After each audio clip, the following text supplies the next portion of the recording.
Welcome to all the students of Sri Siddh Vidyapeeth School. Today we are going to complete the exercise part of chapter 5 Coal and Petroleum. So students, let's start with the first question. What are the advantages of using CNG and LPG as fuels? You all know that the full form of CNG is compressed natural gas and LPG is liquefied petroleum gas. तो ये दोनों चीज़ का advantages क्या क्या होता है हमारे daily lifes में. So the advantages of using CNG and LPG as fuels are they are burned with a smokeless flame and does not cause any pollution. They leave no ash on burning. They are easy to handle and convenient to store. तो ये smokeless होता है, कोई smoke नहीं देता है जब उसका फ्लेम जलाया जाता है, बर्न किया जाता है, और कोई पॉल्यूशन भी कॉज नहीं करता है. वो कोई ऐश कुछ नहीं देता है, जब वो बर्न करता है तो कोई ऐश लीव नहीं करता है, और वो इजी टू हैंडल होता है और स्टोरिंग में भी कन्वीनियंट होता है, इजीली होता है. Okay, the second question is your homework. I hope you all have done it. So let's move to the third question. Describe how coal is formed from dead vegetation. What is the process called? I hope you all remember the classes when I taught you this topic, that how coal are processed. Again I am going to taught it. Okay, the first point is millions of years ago trees, plants, ferns and forest got buried below the rocks, soil and sand due to natural processes like flooding and earthquake.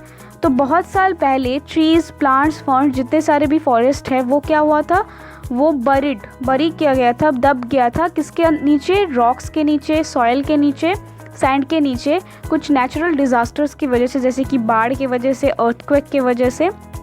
After that, slowly, as more soil deposited over them, they were compressed. This led to the conditions of high pressure and heat.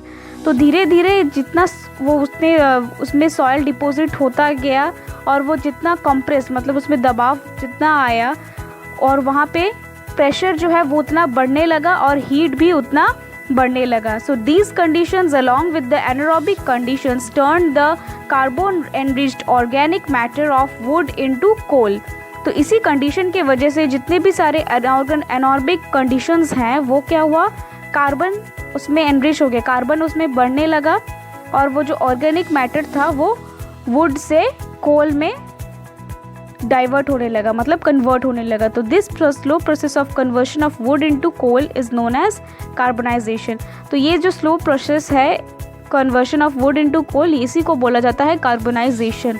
तो पिछले class में मैंने आपको पढ़ाया भी था पिछले classes में कि कैसा फॉर्मेशन होता है कोल का, उसका प्रोसेस क्या है. आप चाहे तो वो भी लिख सकते हैं और ये भी लिख सकते हैं. Okay, I hope you all understood this question answer very well.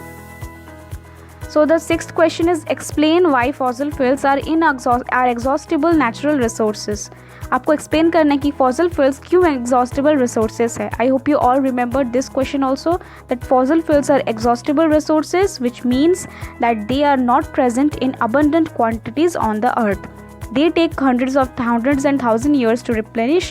The rate at which they are being consumed today is increasing at a rapid pace.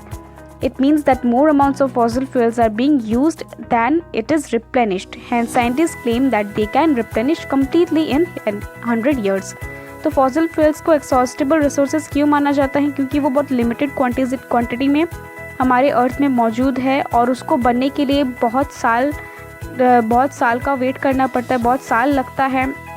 लेकिन जिस हिसाब से हम लोग आज ह्यूमन बींग्स उसको कंज्यूम कर रहे हैं, बहुत जल्द साइंटिस्ट ने ये क्लेम किया है कि वो हमें और नहीं मिलने वाला, क्योंकि वो रिप्लेनिश होने में भी टाइम लगाता है और वो लिमिटेड क्वांटिटी में भी हमारे अर्थ में मौजूद है. Okay, the seventh question is describe characteristics and uses of Coke. आपको यहाँ पे कोक का कुछ कैरेक्टरिस्टिक्स और यूजेस बताना है, जैसे कि it is a tough, porous and black substance. It is almost pure form of carbon. Coke is used in the manufacture of steel and in the extraction of many metals. The processing of coal to get coke is also yields coal gas. So वो क्या है, बहुत ही tough है, porous है और black color का substance है. वो एक कार्बन का प्योर फॉर्म है और उसको बनाना कहाँ यूज़ होता है, स्टील बनाने के लिए यूज़ किया जाता है और कुछ बहुत सारे मेटल्स को एक्सट्रैक्ट करने के लिए यूज़ किया जाता है। जिस प्रोसेस में कोल को कोक में बदला जाता है, उस प्रोसेस में कोल गैस भी रिलीज होता है। Okay, question number 8, explain the process of formation of petroleum. आपको पेट्रोलियम का फॉर्मेशन बताना है, that how petroleum was formed. I also taught this in your class. The first point is petroleum was formed from organisms living in the sea. As these organisms died, their bodies settled at the bottom of the sea and got covered with layers of sand and clay. Over millions of years, absence of air, high temperature and high pressure transformed the dead organisms into petroleum and natural gas. So when we dig oils, natural gas is above crude oil, which in turn is above water. This happens because gas and oil are lighter than water and do not mix with it. तो petroleum भी वैसे ही कोल के जैसे ही कुछ dead organisms जो living सी में रहते थे बहुत पहले, और उनकी जब डेड हो गया, उनकी जब मौत हो गई, तो उनकी जो बॉडीज़ है वो सी के नीचे में सेटल आउट हो गए और फिर धीरे धीरे दिन बीतता गया तो उनके ऊपर कवर्ड हो गया कुछ सैंड का और क्ले का। तो ऐसे ही मिलियन ऑफ ईयर्स तक दबे रहते रहते उनमें एयर के एब्सेंस में और हाई टेम्परेचर और हाई प्रेशर में वो सारे डेड ऑर्गेनिजम्स पेट्रोलियम्स और नेचुरल गैस में कन्वर्ट हो गए। जब हम लोग ऑयल वेल्स को डिग करते हैं तो नेचुरल गैस सबसे अब ऊपर होता है क्योंकि गैस बहुत लाइटर होता है, उसके बाद क्रूड ऑयल होता है और उसके बाद पानी होता है। Okay, The 9th question is, there is a table which shows the total power shortage in India from 1991 to 1997. Show the data in the form of a graph. Plot shortage percentage for the years on the y-axis and x-axis.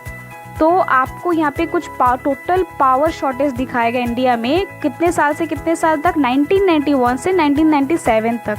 तो आपको इस जो data दिया है आपके book में, जो question में एक टेबल बना हुआ है, उसी डाटा को लेके आपको एक ग्राफ क्रिएट करना है। तो आप ये ग्राफ पेपर में करेंगे और ये जो है मैंने यहाँ पे दे दिया है आंसर, इसी तरीके से आप वहाँ पे ग्राफ बनाएंगे। Okay, so students, the chapter has ended.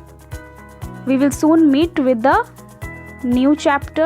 Till then you all have to write the question answers in your fair copy and you have to learn it and also read the chapter. And students, if you all have any doubt, you can ask me. I'm going to clear your all doubts. Okay, thank you student.